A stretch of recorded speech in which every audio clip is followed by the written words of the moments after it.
Okay, estamos Lisa. live. Finally live. Well, guys, we have today a little bit of technology issues, as we always say when it's live, and we're still having a little bit issues. But anyway, we're here with you guys, TLC Live, like every Wednesday, and with Orlando Sanchez and a special guest that I will give you the honor to introduce her. Well, I am extremely honored today to have one of the great district judges. As you know, there are Harris County, Fort Bend County, Galveston County. We all have state district judges, but we have Judge Jaramillo from the 400th District Court in Fort Bend County. And let me just repeat what I always try to stress on this program: immigrant, immigrant, immigrant. We're all conservatives. And for those that believe that all Latinos, we have a Colombian, a Cuban, and a Mexican, Correct. that we're all liberal, Democrats, we're here to correct that message. We're all living the American dream. Andrea has lived her dream. I have lived my dream. And Judge Jaramillo is living her dream. So, Judge Jaramillo, welcome. How are you? Muchas gracias. Muy bien, gracias. Thank you. I'm honored to be here. I appreciate you folks having me. Well, Felicias Patrias. Bueno, es un placer tener a la jueza que se está postulando para reelección en el condado de Fort Bend. Y quiero explicar un poco porque la comunidad hispana a veces se confunde un poco con la tarea que lo dan a los jueces. Por ejemplo, en el condado de Harris hay jueces que le dicen jueces criminales y jueces civiles, pero en condados como Galveston y condados como Fort Bend, los jueces hacen ambos, ¿no? Oyen casos criminal y civiles. Así que, Judge, if you want to explain that a little bit to our audience, the difference of why Harris County, for example, has state district criminal judges, state district civil, and then, of course, we have family courts, and then we don't want to get too far into the weeds with the misdemeanor courts, which are county courts at law. But explain why Fort Bend, you guys listen to criminal and civil cases, and why they're divided in Harris County. Sure. The reason is by statute, once a county reaches 1 million in population, they start to separate the courts, either criminal or civil, just to make the judges' case flow a little better. When you're considered a rural jurisdiction or rural county, which Fort Bend is still considered a rural county, even though we're almost at 1 million, we have general jurisdiction courts. So we have civil and criminal matters that we hear. We kind of have to be a jack of all trades. And the smaller the county gets, the bigger and the more types of cases that the judges have to hear. So we're kind of multi-purpose, multitask. The smaller the county is. Fort Bend is almost at 1 million. We're not quite there yet. So we still have general jurisdiction bench, which hear both. Technically, I could hear family cases, but we do have 3 designated district courts in Fort Bend County just for family because of the high volume of cases. Así que, como ha explicado la jueza, que los condados más grandes en el estado de Texas reciben jueces que son enfocados simplemente en los casos criminales y otros que se enfocan en los casos civiles, como, por ejemplo, el condado de Harris, que tiene casi 6 millones de habitantes. En el condado de Fort Bend, como tienen menos de 1 millón de habitantes, Correcto. Los jueces se enfocan en ambos casos, ¿no? Criminal y civil. Pero let's start, now that we've cleared up how the judges differ from Harris County and Fort Bend County, I want to talk a little bit about Judge Jaramillo. First of all, ¿dónde nació? Where are you from? Yes. And then how did you get to the United States? I assume that you, like us, became a naturalized citizen. Yes. Where did you go to law school? Tell us a little bit about your family and what year you got elected. Okay. Well, I was born in Jalisco, Mexico. We came into the country. My parents brought me to the country in 1970, lawfully immigrated to the United States. I grew up in Los Angeles, went to LA Unified School District, got married young at 20 to a handsome young guy. His name is Jaime. At the time, he was in the Marine Corps. He's originally from Oklahoma, but he was in California stationed there. So we met, married, had kids very, right away. So I realized then that for me to be able to provide for my kids, and should something happen to my husband, him being in the Marine Corps, always constantly deployed off to, different conflicts and whatnot, ¿cómo voy a mantener a mis hijas si me pasa algo a mi esposo? So me enfoqué en ir al colegio. Mientras él no estaba en casa por muchos largos tiempos, se iba a otras partes del mundo a hacer su ejército. Entonces I kept going to college and taking advantage of the fact that he wasn't home much. And so eventually I got my bachelor's, and then I got accepted here in Houston to Thurgood Marshall School of Law. I came in 94, graduated in 97, passed the bar. Then I went to South Texas to prosecute. They were great enough to give me a job while I was still waiting for my bar results.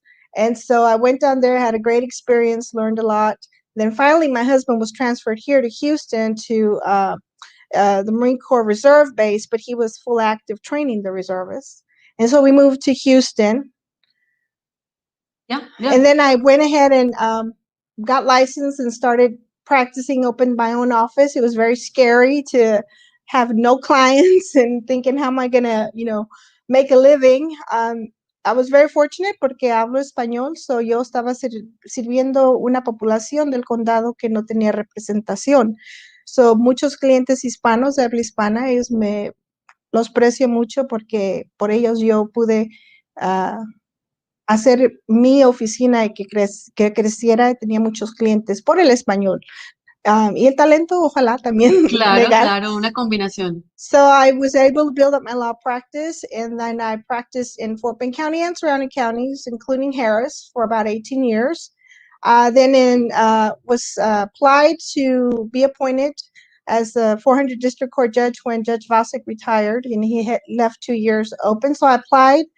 Governor Perry was gracious enough to believe I was the right candidate for that position, so he appointed me in 2014. In 2016, I had to run for the bench, so I ran, was elected, and here I am again running for re-election. Excellent.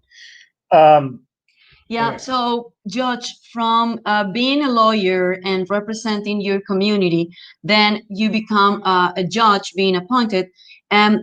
What did you learn, or what did you brought from your years as a lawyer to the bench as a judge? Not only to serve the entire community, but also to serve the Latino community.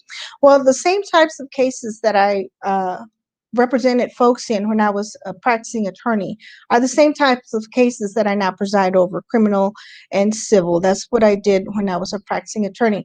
Now, I know Hispanics have a unique because sometimes the language barrier, sometimes they don't understand our judicial system or how our justice system works or how lawsuits work.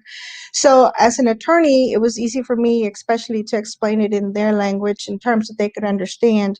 Now, as a practicing judge, I can also understand some of the many issues that come with a lot of the Hispanics that come and other folks that come before me, but some of the immigration issues that tie into, especially with the criminal cases, some of the interpreter issues that tie in with not just criminal but the civil cases as well.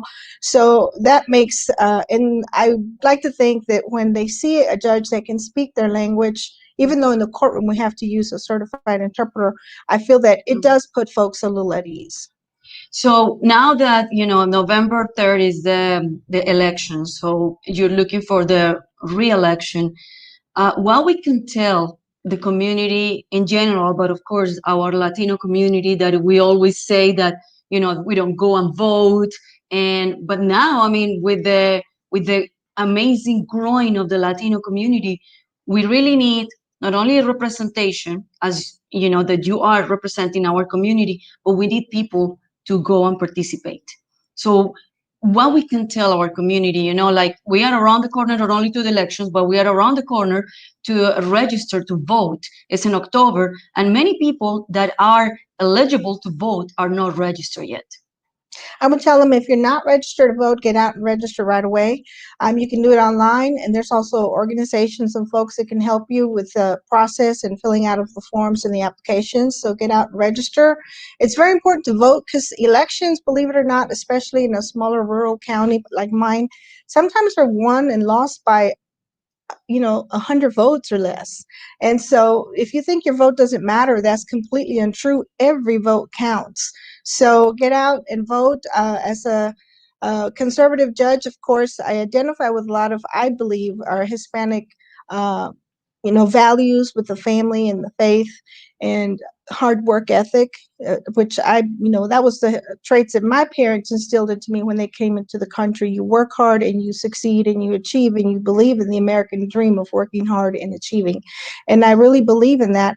However you decide to vote, whoever you feel you will best represent you, but it's important to get out and vote, because if you don't, then your voice and your values will not be represented or heard.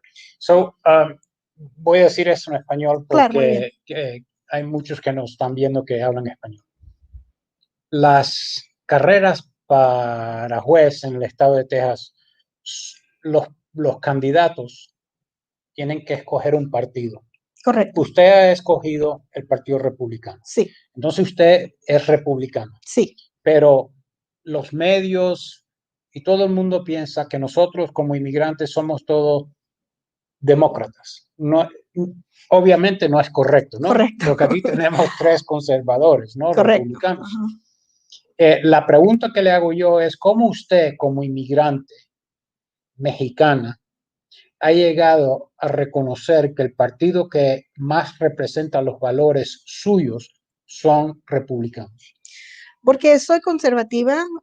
Típicamente la mayoría de los hispanos, especialmente los mexicanos, que es mi pasado, mis padres, creemos en familia, y la familia es siempre al frente de todo, lo más importante, la ética de trabajar y elevarse uno por el trabajo y el esfuerzo, y también somos muy fuertes en nuestra religión. Por eso yo identifico como ser conservadora, y obviamente el partido de conservativo es típicamente el republicano. Es por eso que yo identifico, pero cuando yo corro en partido tengo que elegir el demócrata o republicano o independiente o a cualquier otro partido, pero cuando usted entra a mi corte a judicar su caso, no hay partido. No. Yo veo a todo el mundo y es mi obligación de ver todo el mundo en igual y simplemente aplicar la ley a los detalles de cada caso. So I want to ask that in English, Kim, because I think it's very important with the media and everybody believing that those of us that are immigrants, which all 3 of us are, that we are naturally disposed towards liberal democratic, politics, and that's not the case. And so the question was, you obviously our audience is aware that we have partisan races in the state of Texas for the bench, for judicial positions. And Judge Jaramillo is a Mexican immigrant. And so my question was, how did she come to the conclusion that she's a conservative and therefore running as a Republican in the state of Texas? Because of my background, my heritage, my upbringing, my parents obviously raised me, and it's still my own personal belief. The family comes first, faith and family. And so based on that and identifying with the values of conservatism, of putting your faith in your family first, and a hard work ethic, and you believe in, if you work hard enough, you will achieve your goals and your dreams, but you have to work. They don't come, nothing is handed to you, so you have to work hard. And that's what I did. That's my mantra. I mean, I've worked hard for everything that I've achieved. You mean it wasn't given to you? No, I don't come from middle class. Nothing wrong with that, but no, I had to work. I worked through college, raised 2 kids, and took care of my husband and my family. And he obviously, with their support and their help, and my extended family support and help, I got here. Judge, I want to say, first of all, that I'm extremely disappointed we're having technical issues this morning, but all week I've been extremely excited and looking forward to this interview with Judge Jaramillo for several reasons. But I think that she embodies the patriotic American. Not only does she put her principles to practice in her work, in her daily activities as a judge, as a candidate, but if you look at what her statements were about family, faith, God, the family, but her husband served and is serving. He's served and he's retired from the Marine Corps. Served and retired from the United States Marine Corps. This is the typical story of at least from our culture, the Hispanic immigrant. Her husband served and retired from the U.S. Marine Corps. I, as an immigrant, served as a legal resident in the United States Air Force. We're here to serve. We love this country. We're an Absolutely. integral part of this country. Absolutely. We're not separate and apart. Of course, we're Hispanic, and of course, we honor our culture as the Italians do, as the Germans do. I mean, we have Oktoberfest, we have Cinco de Mayo, we have we have the Italian festival, we have the Greek festival in Houston. 16 de septiembre hoy, Claro. fiestas patrias. Sí, claro. So we all honor our cultures and our heritage. That is what makes America special. I want to tell people, why is America the envy of the world? Why does everybody want to move to America? Because they see that immigrants like us have the opportunity as immigrants to be part and parcel of the American system of government. Here you have a Cuban immigrant who became a naturalized citizen, was a city councilman, a county treasurer, ran for mayor of the fourth largest city in America twice. Here you have a Mexican immigrant who is part of the judicial system of the United States. Here you have an immigrant who's lived her dream and became part of the major media of the United States. Nowhere in the world do immigrants get to live out their lifelong dreams other than America. Totally. And I have been wanting to say that, Judge, all week, and I am so proud of you. Oh, thank you. You're just and I love your temperament. I think you're the exact type of person that's needed in the judiciary, is somebody that is fair, understands that when she runs as a candidate for office as a partisan, a Republican, she's already told you that if you come into her courtroom, the partisan labels go out. Yeah. She doesn't see you as a Absolutely. man or a woman, an African American, an No. Asian, or as a Hispanic. She sees you as a human being with a problem and is prepared to adjudicate your case. Is that That's absolutely correct. I can only look at the cases that are brought before me, and within those cases, what the facts of that case are and the legal issues. I don't look at much else. I don't look at race, gender,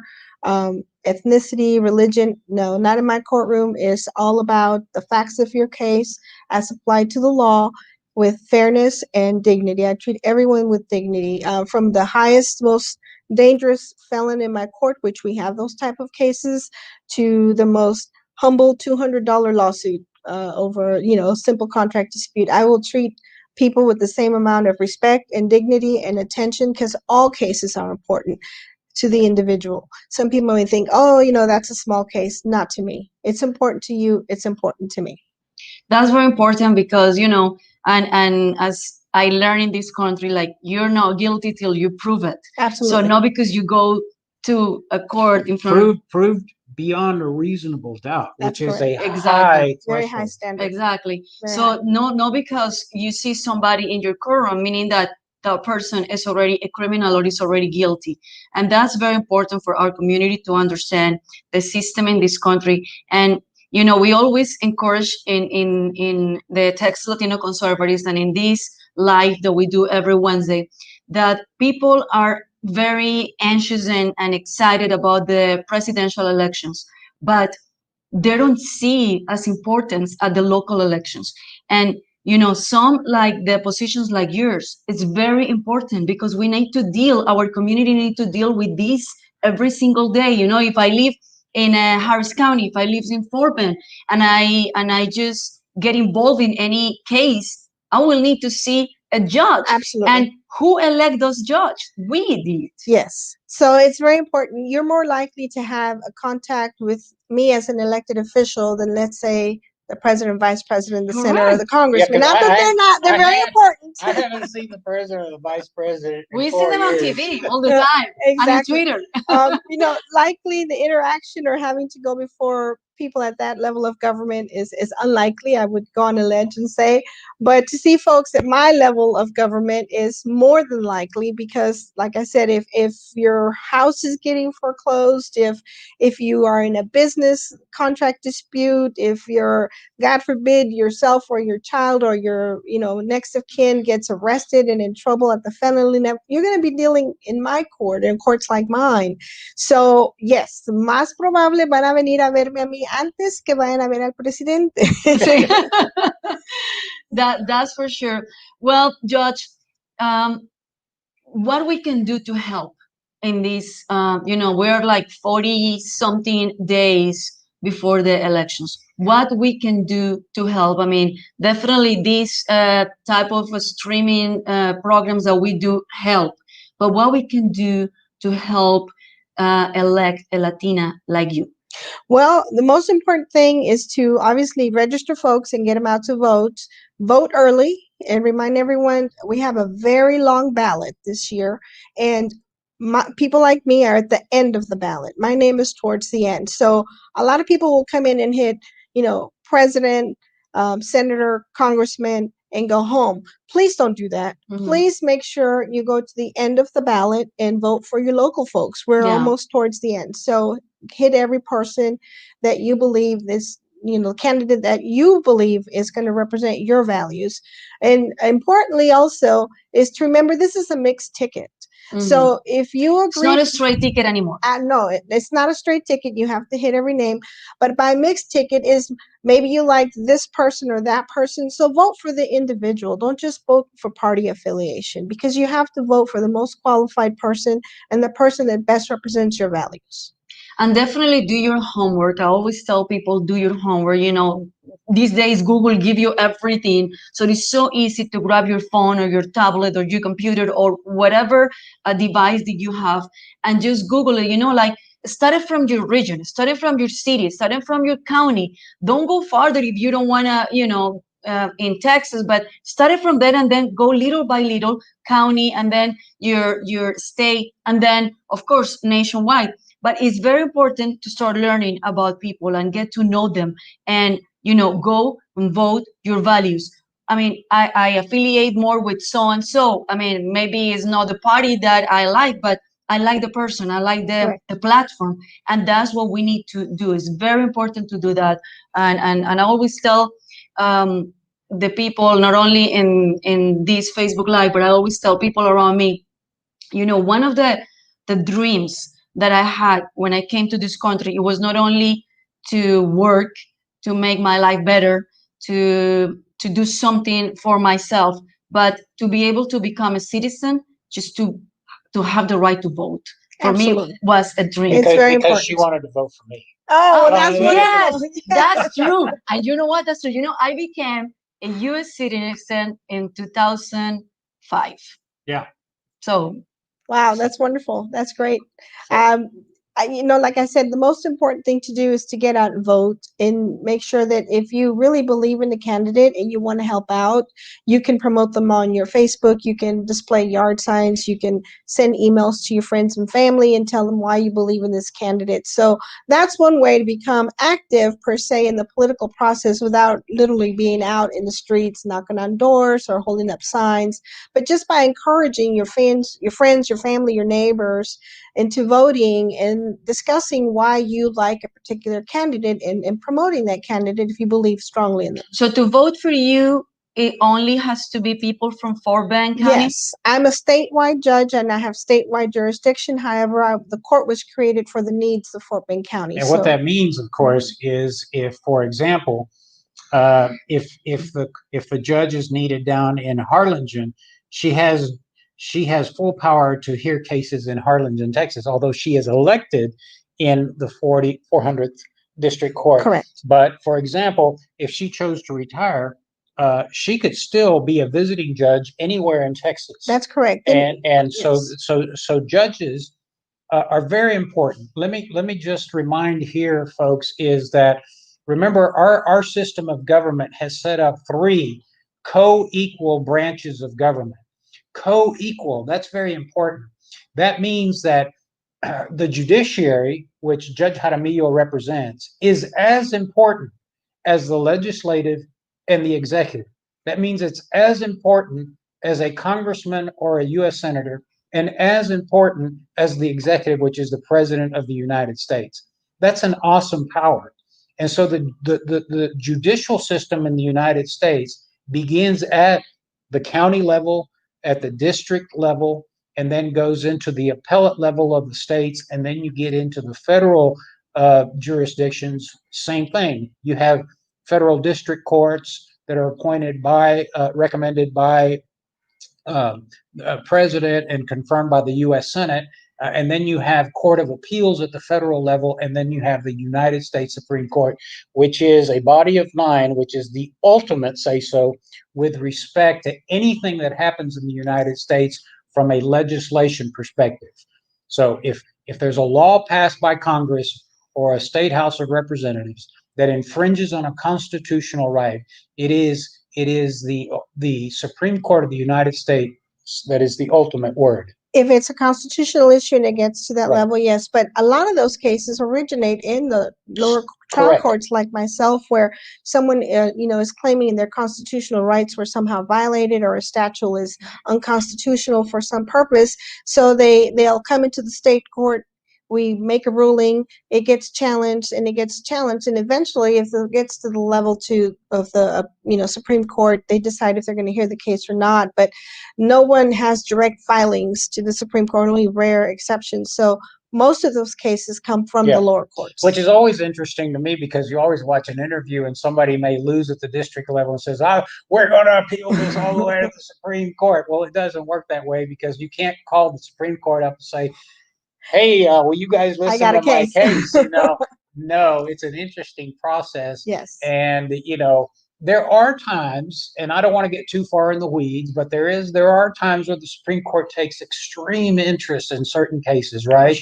And they will do a writ of certiorari, which is send the case up. Well, when they grant a grant of cert, that means they're going to hear a case. Yeah, they're going to hear the case. So, but what's the percentage, Judge, of all the cases in the United States that are seeking appeals? What percentage actually get heard by the Supreme Court? Oh, that's a tough question. It's hard to say percentage-wise. Less than 1%? Oh, I would venture to say yes, Yeah. Because you have all 50 states, along with the state courts and the federal courts, that could potentially want to appeal and file for cert with the Supreme Court. Yeah. And they decide, when they're going to hear what case for what issue. Or sometimes they'll take a group of cases, if it's similar issues in different courts in different states, and they'll say, these are the same type of cases. We're going to consolidate them and hear this issue at once and resolve the issue and once the Supreme Court has ruled, then it's the law of the land. Yeah. I'm going to read some of the comments.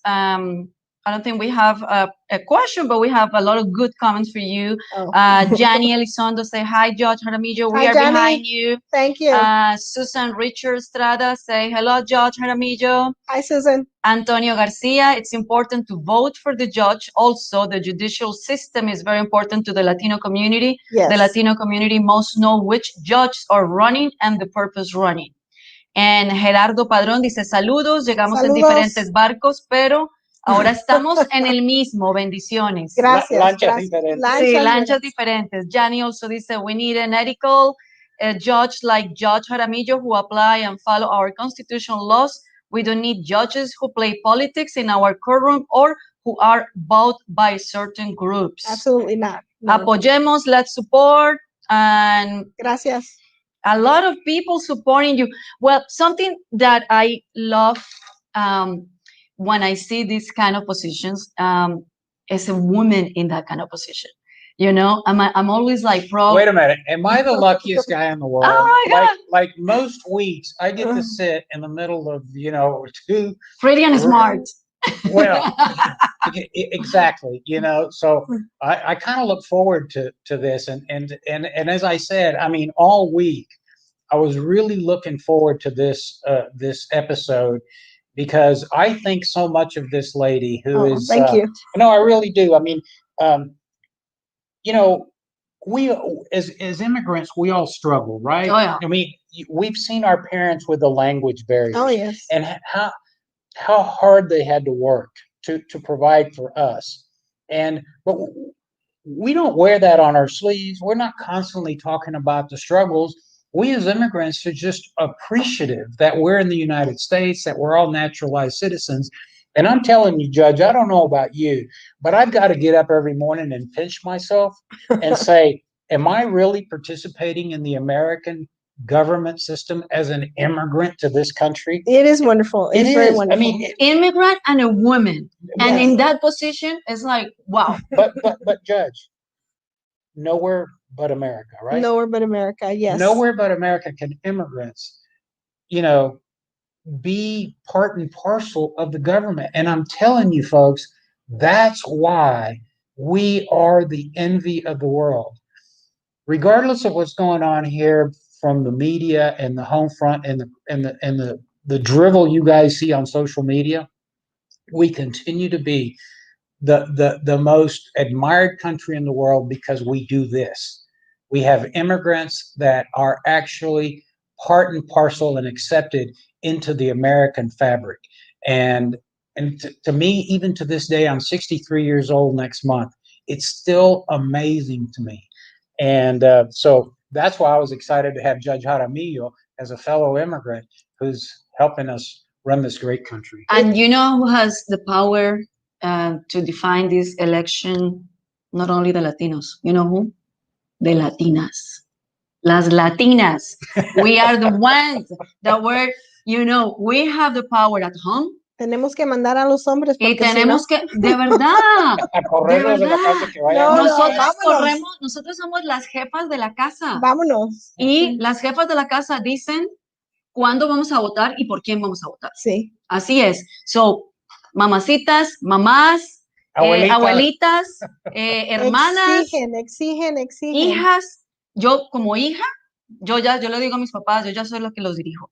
Papi, tú tienes que esto, y yo lo educo en eso. Sí. Judge, juez, diga, adelante. No, lo que iba a comentar de lo que acabó de decir usted, que es muy cierto. Obviamente mi pasado es muy humilde. Mis padres no tenían educación. Mi papá no sabía ni leer ni escribir. Vino a esta nación nada más con la ropa que podía cargar, con sus hijos y su esposa. Como decía él, hay que echarle lomo al trabajo para superarnos. Y yo siempre he creído en eso y es por eso que estoy aquí, porque nunca me asusta el trabajo. Yeah, well, I want you to repeat that in English because it's beautiful. It is the concept of most immigrants and particularly Mexicans to this country. Just say that in English. Sí, mis padres, obviamente muy humildes. En inglés. I just said it, that's right. You know, the mind. Out of order. I know. No. Like I tell people, I still do math in my head in Spanish. That's why I'm so slow with the numbers, because I'm 2 por 2 son 4 y 4 y 2 son 6. So 6 y 2 son 8 y 8, 10 I still think in Son. Spanish sometimes, so it's difficult to switch back and forth. But what I said earlier in Spanish is that I come from very humble beginnings. My parents came to this country with, a bunch of kids and nothing but the clothes on their back. And your dad had limited education. My dad was uneducated, did not learn to read and write. He came here as a laborer, and his motto was, we have to put our back into it. We have to work hard and achieve, because in this country we can do that. Oh yeah, in this country we can do anything. I was listening the other day, a lady that she's from Phoenix, and she was talking to the president, and she was a janitor. She was from Mexico. She started as a janitor, and she is a domestic violence victim. And she said, I never worked when I was married. And then when I finally got rid of the abuser, I decided I need to work, but I had no education, and I didn't speak English or anything. So what I can do, I can clean. And I was wake up every morning so happy that I was cleaning, but because I feel free.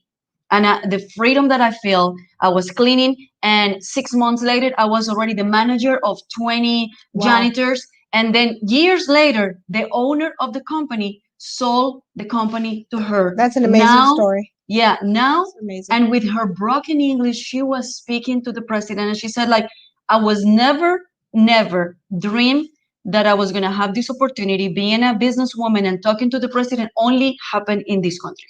Absolutely, yes. It's the American dream, and Yeah. it's achievable. Yeah. I mean, here I am. I'm first generation. I was not born here. I did not come into the country. I had to learn to speak English. I didn't speak English till I was 10. Like I said, sometimes I still think in Spanish, and it gets confused. And I still learning English. Orlando always give me Well, classes. Your English is fabulous, Judge. We need to work on hers. I want to make a comment here because, and I'm not going to ask the judge because judges are restricted by the code of judicial, the canons ethics, right? That they can't opine on potential cases that are before court, but I can, and this is why it's important. And I think you folks need to realize that because you're watching the show and saying, well, why do you have a judge from Fort Bend County? Why are judges so important? And as the judge says, you probably have a higher chance of encountering her than you do a president or a senator of the United States. You know, the city picks up your garbage. The city treats your water. When you have a case and you need to sue somebody or somebody's evicting you or you need to evict somebody or there's a car crash or you're going to get a divorce or somebody hasn't paid a bill, you need to declare bankruptcy. You know, you go see judges. You don't go see the president. So that's why it's important. But also let me tell you why it's important. I don't know if any of you paid attention this week, but a group has sued Houston Community College, I think for $100 million. Houston Community College has been sued. Now, Houston Community College is you and me, the taxpayers in Harris County, right? We are the ones that pay the taxes that support. Uh, the, the group is suing Houston Community College, the chancellor, Cesar Maldonado, because they think that they're hiring and paying too much attention to Latinos. You know, the majority of the students at HCC are probably Latinos. And Houston Community College is doing a great job of educating kids that the school district, HISD, is failing. And so this is why it's important to have good judges that'll make sure that cases like that are heard fairly. And so you may think, well, you know, why should I vote for a judge or care about a judge? That's why we now in Harris County have $100 million lawsuit against one of our tax supported entities. I mean, if we were to lose that case, which we're not, but if we were to lose that case, guess who pays? Houston Community College is you, the taxpayer. So that's why we need a strong judiciary and people that exercise what's called, and I want the judge to explain what this is, stare decisis. So, Judge, is that your philosophy, and what is stare decisis? Well, stare decisis is when you follow precedent. In other words, you look at the history of similar cases, similar issues, and see how they were decided. And if they were decided correctly, then you're going to follow in that legal standard. You're not required to, but especially if it's a long-standing legal battle that's been had and litigated, then more than likely it's, you know, I can't say you have to rule, you don't, but you certainly look at the past to decide how you're going to go forward with the case. It's the similar issues, similar legal issues. So it's important because we have to have continuity. Exactly. And so it keeps the continuity flowing of the legal standard. So judges, we don't legislate. We don't make the laws. We only can follow the laws that are in the textbooks and the codes and the Constitution. The text is the Constitution of the United States. Once we start going outside of that, then you become what some term is called an activist judge. And that's not a good thing. You have to be a judge who's going to follow the law. You don't have to like it. You don't have to agree with it sometimes, but it's law and you have to follow it. And well said, Judge. You can become an activist judge, but you will become like we have in some of our Latin American countries.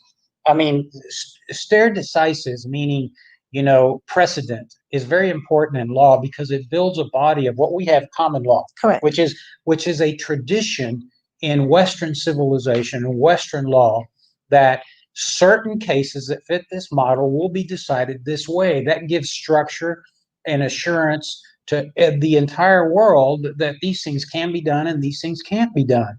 But if you go to other countries, in Latin American countries, you could literally forum shop and find a judge that rules this way and find a judge that rules that way and find yet a third judge that rules a completely different way. And so that discombobulates, throws the entire judicial system into a whim. I mean, anybody can decide anything.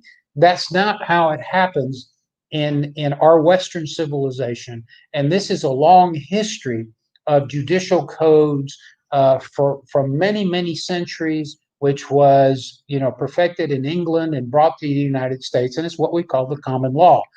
That's our system of law, and stare decisis, or following established law, is very important. Particularly, you'll hear this a lot in the Supreme Court. So I'm glad we were able to talk a little bit about that. Yes. Well, Josh, we also have a program in the Texas Latino Conservatives that is called Leadership Latino.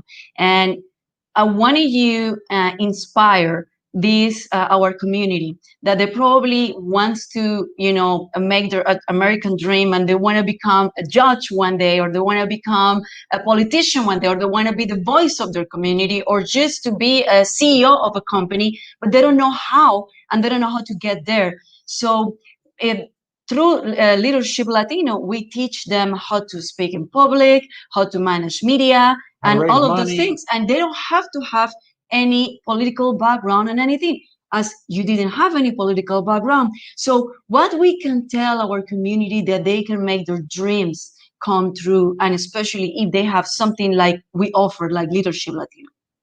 Work. It's always about work and education. You have to educate yourself at whatever position you're seeking. If it requires a certain type of, whether it's a degree or a certificate or advanced learning, do it. There's community colleges like Orlando just mentions. If you have to work in the daytime, then you got to go to school at night. I had to do that. I had 2 little kids at home all day, and in the night I was reading. And a husband overseas. And a husband overseas, yes. And so, and believe in your dream. Don't give up on it. You're going to have roadblocks. You're going to have barriers at times, or what it seems to be a barrier. Don't let it stop you. Don't play that reel in your head of, I can't do this. I can't do it. It's too hard. I'm not going to do. Stop that negative thinking and tell yourself, no, yo sí puedo, yo voy a continuar. Posiblemente tengo que sobrepasar esto, sobresalir esto, pero voy a continuar con mis metas y obtenerlas. Tenemos que luchar, nada es dado. Yo tengo un dicho que dice, en tiempo de crisis, ¿qué te pones? ¿A llorar o a vender pañuelos? ¿Vamos a vender pañuelos? Exacto. Sí se puede con el trabajo, con la ética de trabajar fuerte, la ética de educación, la ética de creer en uno mismo y perseguir sus sueños. En esta nación todo es posible. Judge Jaramillo, I want to share with you, because I live down in, I have a house in South Texas, so I'm a taxpayer in many counties in Texas. I support 4 school districts in the United States. Oh my goodness. Yeah, I know, right? But I want to share with you, I served in the United States Air Force. Thank you for your service. Well, honored to do so. But I served at Laughlin Air Force Base in a border town called Del Rio, Texas. Nevada? And it's next door to Acuña, which is the state of Coahuila. Yes. But I'm seeing a phenomenon that is not being reported. And I know you're too busy on the bench, so you don't get to travel the state, because now I'm retired. Nice. But there's a phenomenon in South Texas, and it is the tremendous support for conservative candidates, whether it's Harlingen, whether it's Maverick County, whether it's Val Verde County. So I want to make a prediction that it is because of people like you and the hard work that you've done to show our fellow Latinos that we're not leftist, that we're not socialists, that we're not liberal Democrats, that we are conservative, patriotic Americans, that is making a difference. It is people like you that are leading the way in Texas and making sure, and I said this on Facebook last night, Latinos will prevent Texas going blue. That is my prediction, and it's because of people like you. It's the hard work, the dedication, the values, the integrity. You're just a model of the American dream, and so your hard work is resulting in Texas having a bright future and staying in the hands of conservatives. And for that, I personally want to thank you. Oh, well, you're too kind. Thank you, Mr. I'm sorry. I get a little worked up sometimes. It's hard for me to refrain from showing emotion, which is probably the hardest thing to do in the courtroom. You hear these horrific cases sometimes, and you have to sit there with a straight face. And so it's hard for me when we talk, especially about background and the values of the Hispanic culture and hopefully infiltrating into the not just Texas but everywhere, because they're good values. They're good values, and so values that my parents, I'm sure your parents instilled on you folks too. And I am familiar with South Texas because I started out there in Stark County Yeah, but prosecuting. you haven't been there lately, I right? have not been there lately. I go every weekend. Yes, no, I wish I need to go. But I'm familiar with the church in San Juan. Of course, when I was waiting for my bar results, I had to go light the candle. And so, but yes, I'm Las very. velitas, Las las velitas, sí, Las velitas. siempre velitas, tenemos sí, una claro. velita. So, sí, espero que los hispanos continúen en el esfuerzo de mejorarse y superarse y con nuestras tradiciones y culturas, que son conservadores. Posiblemente no piensan eso, no sé, pero si se ponen a reflectar en lo que hispanos creen en familia, creen en su religión, creen en la ética de trabajar con ganas, es conservador. Voy a repetir en español porque yo creo que es importante. He prognosticado que son los hispanos y los valores de los hispanos que van a salvar este país y no convertirse en lo que nosotros huimos, que es el socialismo, la corrupción y todo lo que existe malo, porque tenemos muchas cosas buenas en nuestros países, pero sí tenemos que reconocer que tenemos muchas cosas malas. Y nosotros que hemos sido dichosos, hemos seguido la ley y hemos tenido la oportunidad de llegar a este país, reconocemos la belleza y lo importante de este país. Y yo prognostico que son los hispanos que van a salvar este estado y este país. Y son hispanos como esta gran dama que es jueza en los Estados Unidos, inmigrante mexicana. Y también voy a repetir otra cosa que le repito mucho a mis amigos, que nosotros somos dichosos, nosotros ciudadanos norteamericanos, de tener vecinos como los mexicanos. Oh, yeah. Porque de verdad, si uno hace un examen. Ayer dijiste eso. Lo mejor ayer. que nos ha pasado, lo mejor que le ha pasado a Estados Unidos es tener un vecino como México. Sí, y digo eso porque desde el año 1836, durante la revolución entre los tejanos y los texans contra México, ¿no? Eso fue empezado por muchos mexicanos. Correcto. Que estaban hartos del DF en esa época, que era el general Santana, cobrarle impuestos, demandar cosas que no podían y no recibían servicios. Y eso empezó a formar la revolución tejana cuando Texas se quiso separar de México.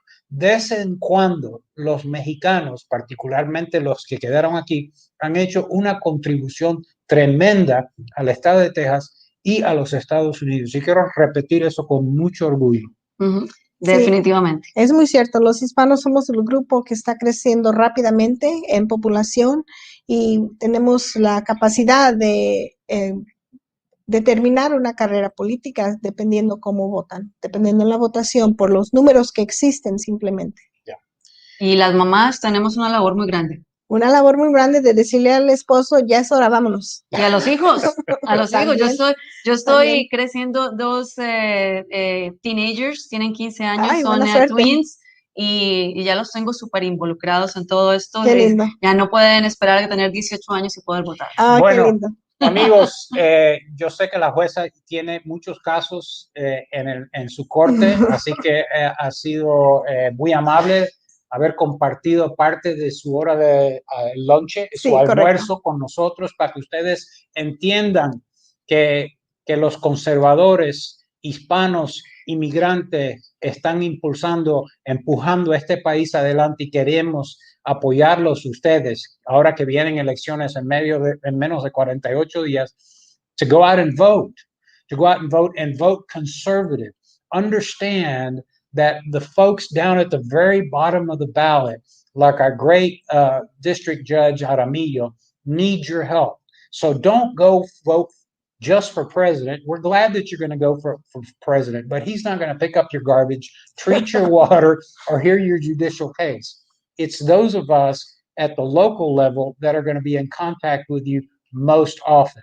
So this woman deserves your support. Thank you. And I'm asking you to go vote from the top to the bottom of the ballot. She's at the very bottom of the ballot in Fort Bend County. Judge, tell us how people can get a hold of you and help you in your campaign. Okay, I'm at www.judgemaggiejjaramillo.com. I'm also have a Facebook page. You can send me, log on to my website and send me an email at judgemaggiejjaramillo@gmail.com also. So you can reach me that way and love to hear from you. And the way you can help in my election is, again, vote for me, for Maggie Jaramillo, on either early voting or November 3rd, and not just drag your friends, drag your family, drag your neighbors out and get them out to vote. If they're not registered, you have till October 3rd to get them registered, and get out and vote, because every vote matters. Y los candidatos siempre son los peores, pero yo voy a hacer la tarea difícil. También si tienen $5 o $10, háganle una contribución a la jueza, porque las campañas son caras. Nosotros necesitamos los recursos para poder hacer los publicidad, La publicidad, anuncios, y ¿no? los Todo anuncios. eso sale caro, no es fácil. Así Pagar que todo el equipo. ustedes, particularmente latinos que ya son empresarios, han tenido sucesos, ya tienen 5 carritos, una casa de 5 habitaciones, tienen un yate, mándenle 5, 10, $15 a la jueza para que ella pueda seguir dándole fuerza a su campaña. So it's important, the judge won't ask this, but I will, that campaigns are expensive. So for those of you that are entrepreneurs and have made it and want to help a good, solid conservative candidate, send $5, $10 to Judge Jaramillo through her website. Get involved in the political process. So that's my pitch to you guys. Thank you, Orlando. I appreciate Together that. we are better. So let's go together to vote November 3rd, and also let's go together and motivate others to register to vote. Absolutely. I was reading that we are like more than 39 million of Latinos that we are capable to vote these Oh, yes, elections, but not yes. everybody is registered. So that's very, very important to do it. And also support the Texas Latino Conservatives, because the way we can support candidates like Maggie Jaramillo. So go to our webpage, texaslaTinoConservatives.com. You're also going to find all the information about the Leadership Latino, the program that I was talking about earlier, that we encourage, motivate, and educate people to, without any experience, to be the vote, the next wave of leaders. The voice of your community, the leader in your community. You can represent your community. If you don't know how, we help you to do. We navigate every single thing for you. We help you to speak in public, to manage the media, to fundraiser. We help you to do everything. And I don't know about any other program that exists like that. So if you want to become a leader from your community, it's so easy, and we in the Texas Latino Conservative, we offer that program. Judge, we're going to give you the last word. La última palabra se la vamos a dar a la jueza. Gracias, Orlando. Por Vamos al favor, martillo.